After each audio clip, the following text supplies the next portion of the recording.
feel Dawn from the Minimal Mom over my shoulder. Like I feel her searing her eyes into the back of my head right now. Come here, come in close, listen up. Please don't waste time folding your thongs. Ooh, clear acrylic containers. We think as homemakers, we're going to have more agency over our time and how we use it. And we're not going to have to sort of utilize these very like corporate-y, businessy strategies in our home. And I did that for a really long time, and it does work fine. In the younger years of having children, you can often get by with what I would call flying by the seat of your pants. However, I am here to burst a bubble, but also give you hope. So don't leave me yet. Just hear me out. I was utterly shocked to in fact find out that just because my kids got older, my life didn't actually get a whole lot easier. And I, for one, was ill prepared for that. And it definitely has rocked my world and taken me a few years to really kind of figure out so that I can get things done and not feel like I'm floundering all the time. We all know that as homemakers, our tasks are never done.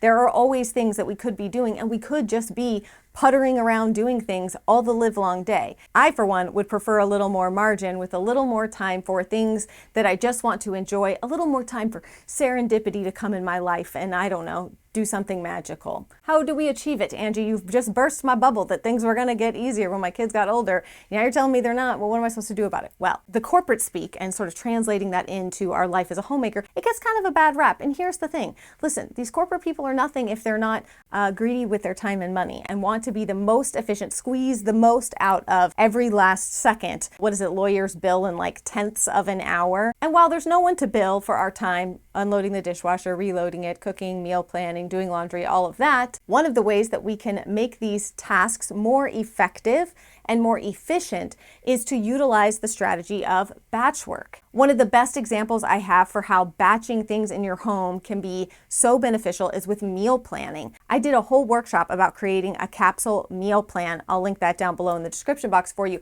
But it allows you to sit down in one afternoon and plan out 3 months of meals. You could even do 6 months, totally up to you. As I have sort of developed and implemented these, I've been like looking for areas in my home that I can almost like systematize, batch, and figure out ways that I can use my time more wisely. Batching laundry is another thing that a lot of people do. They choose to do laundry like all on one day, get it all done. I'm more of a little by little and then one day for like sheets and bedding and sofa cushions and pillows and all that kind of stuff, just because with 10 people we kind of have to. But if it works for you to batch that, then batch it. If you start thinking about like things with like things, how could I do this only once? You will start to see so many different ways in your home that you can implement this strategy. Sitting in a car line, sitting in a waiting room. There's so many different places and times that we find ourselves just kind of sitting for at least a few minutes, and it's tempting to pick up our phone and scroll. I actually decided I was going to try something different with that time. Maybe I'm alone in this, maybe I'm not. You can tell me down below in the comments. When I pick up my phone and I start scrolling through social media, see people posting about things that are really hard or difficult, hard things are going on in their lives or around the world, and all of a sudden my mood that's been fine and good and happy is filled with anxiety and stress and worry and sadness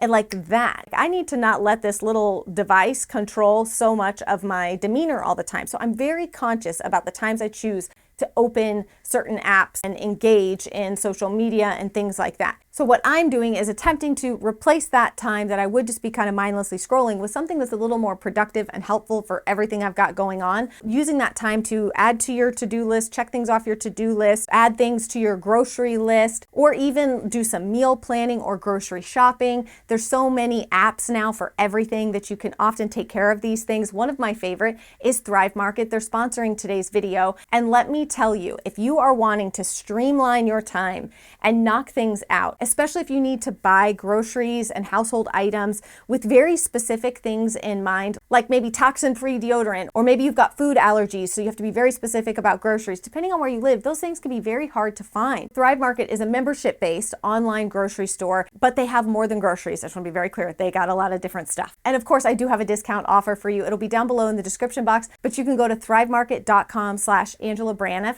and you can get 30% off your first order plus a free gift that is valued at about $60. We all love a good freebie, right? You get such peace of mind because if you find a product cheaper somewhere else, Thrive Market will price match that item, and all orders that are $49 or over will ship for free.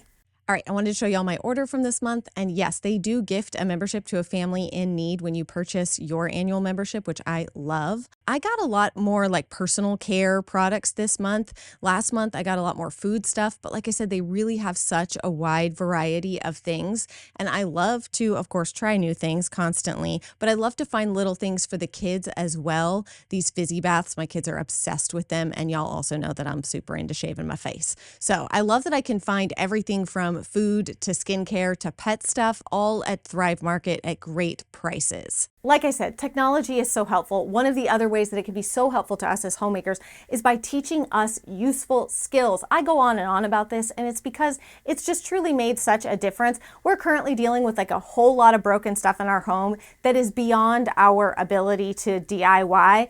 And it's heartbreaking to me because this is kind of what we've done for years now, is when something is broken, when we need something done, we figure out how to do it. We look it up. We go to YouTube. We find tutorials. There's so much out there to allow you to sort of become a Mr. Fix-It, Mrs. Fix-It for your own home. And it's so beneficial. It saves you so much money. But of course, as we have learned, there are things that you just cannot DIY yourself. But it is helpful where you can to learn some skills to sort of DIY and do things yourself. And of course, we have to talk about habits because, well, if you've been alive on this planet for at least the last year or two, you've heard nothing but talk of habits and habit stacking. That book, Atomic Habits, just went wildly crazy popular. And it's because it's really utilizing how our brain works in order to help us. Sometimes we do things that are so counterproductive and really just push up against our nature. And when we can try to work in harmony with how our brains want to do things, we can make tasks that are hard, things that feel out of reach, much more doable, achievable, reachable. I don't know why I did that hand motion. That's the power of habits, right? There's so many things that we don't realize that we are doing, and they kind of set our brain onto the tracks for the day. I recently listened to a podcast, and the guy was suggesting that if you're struggling, you have to disrupt your brain and the patterns that it gets into in the morning. And so one of the things he said was when you wake up in the morning, you have to stand in front of the mirror and look yourself in the eye. You can't look away. And you have to say like, I love you, like 5 times. And he also told you had to brush your teeth with the other hand. So if you're a right-handed teeth brusher, you got to use your left hand to brush your teeth. I feel like there was one more thing. He said that if you did this every day for like 30 days, it would completely change if you were like in a slump or feeling down. I kind of thought it was nuts. And I'll be honest, I haven't done it, mostly because I can't get past the looking yourself in the mirror and staring into your eyes and saying, I love you, I love you. I don't like it. It makes me uncomfortable. I don't like it. However, the research bears out that he's not wrong. He's not wrong. And so if disrupting our habits can just revolutionize things, that obviously speaks to the power of them. So in theory, all we have to do, right? Easy peasy lemon squeezy. All we have to do is add to the habits that we already have. That's why habit stacking is so powerful. Or if we're going to create new ones, invest the time it takes to get your brain locked in on a new habit or routine, right? Your morning routine, your evening routine, your daily cleaning routine, your work routine, your workout routine. Once you start saying, this is just what I do every day, it no longer becomes a decision that you have to make. And it's something that almost, not that it gets done totally on autopilot, but most of us don't question if we have to pee when we first wake up in the morning. We just get out of bed and go pee because we know we have to pee, we want to pee, we need to pee. It's what we do. We pee when we get up in the morning, right? I mean, most of us. I don't know. Maybe you don't. I do. Sometimes also in the middle of the night. Yay, aging. If we start to treat certain tasks as just something that we do and we create that like repetition in our brain, it makes it so much easier for that thing to become a daily habit and something that we do not forget and we always do. If I've said it once, I've said it 100 times on this channel. If you are a younger mother, listen up. As that guy on Instagram does. Come here, come in close, listen up, okay? If you don't have your children and your spouse helping you around the house, it's time to change that. I don't know. I'm not going to make veiled threats. I'm going to do nothing to you. But you're going to continue to be miserable and you're going to continue to fall into the I'm a hot mess mom. There's a chicken. Hold on. It's one of the chanterelles. She gets lost, she loses the group, and she panics and she screams, which makes me think she's being attacked because that's how she screams. She's not. She's just looking for her friends. Funny I named them the chanterelles because their voices are cringy. What was I saying? I was trying to get to the point of like, we must stop being martyrs as mothers. We must ask for help and we must require it, okay? Now, whatever the setup is in your home for what your spouse helps with and what they don't, etc., that's none of my business. I'm not going to get into that. But if there are areas in which your spouse is being completely unhelpful, I would highly encourage you to bring that up to them, to have those tough conversations about areas that you need help. Because more than likely, your husband loves you, he wants to help you, he wants to make things easier for you. He doesn't want you to be stressed out and frustrated. That means he gets less brown chicken, brown cow, probably, right? Because you're stressed out and frustrated and he's like, hi, honey, and you're like, snarling like a dog, right? He doesn't want that either. However, he doesn't see the same things you do. So asking for help, I know it is hard. Believe me, I am not telling you these things from a place of like, I have this all figured out and let me tell you. But what I do know is that suffering in silence doesn't do anything to change the situation. Now, secondary to that, our children's, those precious little rugrats, we love them so much, but we're going to make them terrible people if we do not ask them to do things around the house, if we do not require them to contribute. Again, I've harped on this too many times, but there are studies that prove that children that actually have chores and responsibilities grow up to be more successful, productive adults. They understand that, like, the world is not revolving around them. It's a very important thing to learn, you know?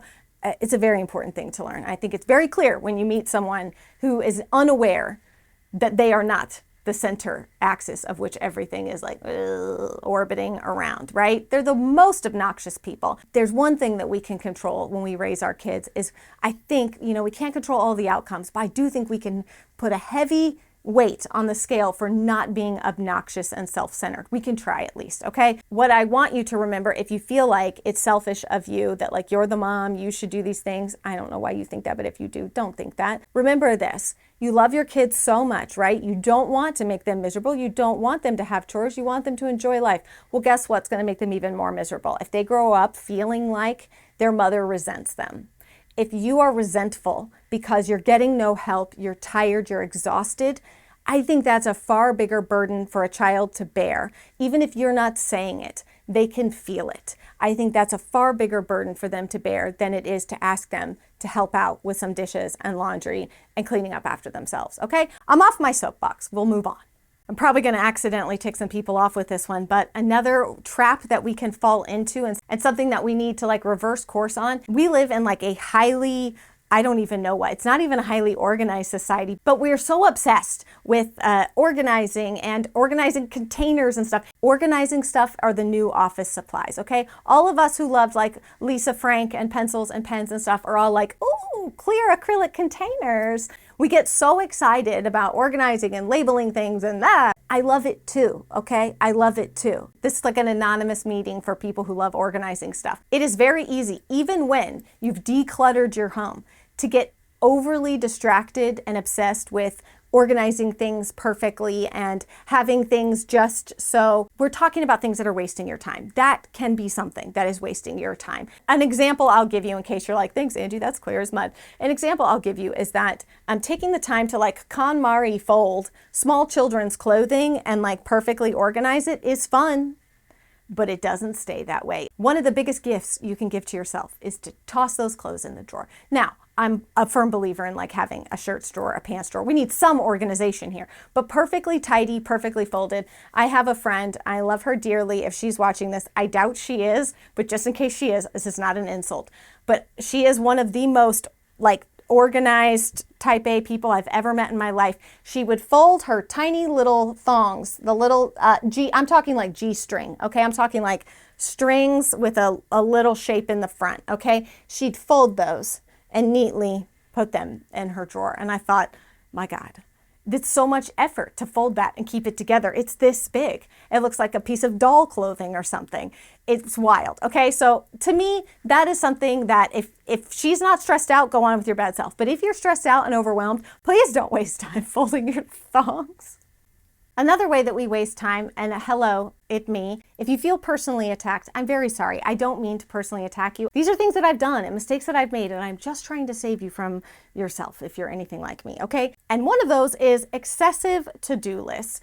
Really, we can waste a lot of time writing down things to do. It's what I would refer to, like from Father of the Bride, as commencing to start. Okay, we are prepping to start. We're thinking about starting. And so we make all these to-do lists. Now, I will make the argument that because of kind of the way that my brain works, I kind of have to brain dump things. So that's part of my strategy, is that I'm always like all this stuff going around up here and I can't calm, I can't focus because I'm so worried I'm going to forget about one of those things. So for me, like writing things down and like brain dumping is a way that I can give myself back like a little bit of peace and a little less anxiety, because I know that I'm not going to forget it now because it's on a list somewhere. However, just the constant list making is not actually getting anything done. It's fun and we enjoy it. It's kind of like the organizing, right? As you know, my analogies get worse and worse as these videos go on, but it's like, you know, the old expression, like putting lipstick on a pig. It's kind of like that. Like you can't just put makeup over something and fix it.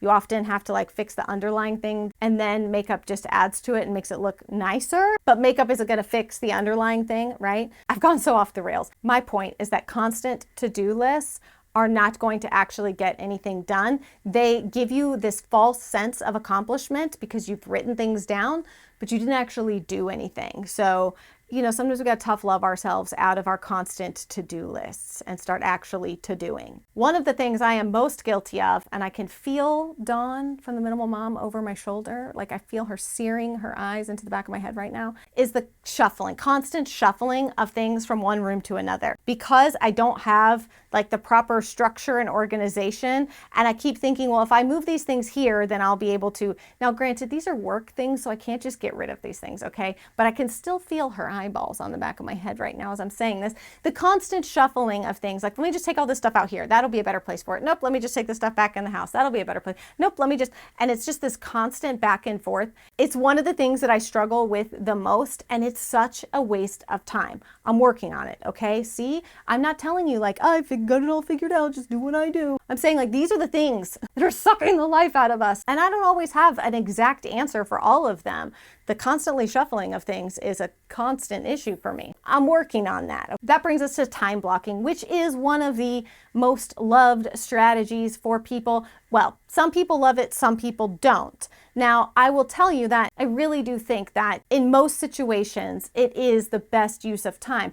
And for me, especially, if you're someone whose brain just likes to easily get distracted, it's true for all of us, right? We've talked about this before, about retention residue and about how much time it takes for your brain to like get into the deep work of another activity. So the more we can just try to focus on one thing, or as Ron Swanson says, whole but one things instead of half but two things, right? That's also something my dad said all my entire childhood growing up. That and singing that old, is it Trace Adkins song about every light in the house is on? Anyways, having set blocks of time that you work on certain things and not others. You don't try to do everything, you just try to do this one thing and get it done efficiently and effectively really is so beneficial. I've finally gotten my husband to understand how easily distractible I am. He used to just like pop out into my office and sit down in the chair and just start talking to me about something, even if it wasn't like a big deal. It was like, hey, kids appointments or something with the animals or whatever. It would immediately take my brain like out of the zone I was working in and send it on a whole new track. Find myself wasting so much time because it took so much time to get back into the rhythm of what I was doing previously. And now I'm worried about all these other things. So he's finally gotten in the habit of like cracking open my door and saying like, are you in a place where we can talk about something? Most of the time I'm like, nope, I need 30 more minutes or give me 5 more minutes. I do clarify that it's not an emergency, right? Like so long as it's not an emergency, I need like 5 minutes, 10 minutes, 30 minutes, whatever it is that I need in order to finish the thing that I'm working on so that everything does not go off the rails, because we need to talk about something very random that didn't need to be dealt with in that moment. It was just on his mind, but that doesn't mean that it can be on my mind right now, right? And vice versa. Lastly, I want to encourage you that it is not selfish to care for yourself, to give yourself the same level of understanding, not just understanding, but realistic expectations.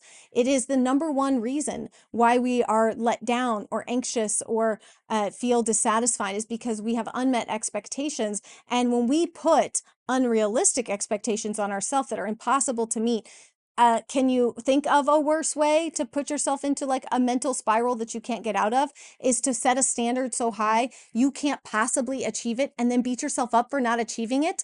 You would like, if somebody in your life was doing that to themselves, and you would never do that to them. So don't do it to yourself. You're a mother. You're not a martyr. You're not perfect. You're not super mom. I don't care what anybody says. You're a great mother because you love your kids and you care for them well. But that doesn't mean that you are superhuman and can do everything all the time, because you'll end up just feeling let down, and there's no need to. Hopefully these strategies will help you to better manage your time so that you can have more time for the things that actually matter to you.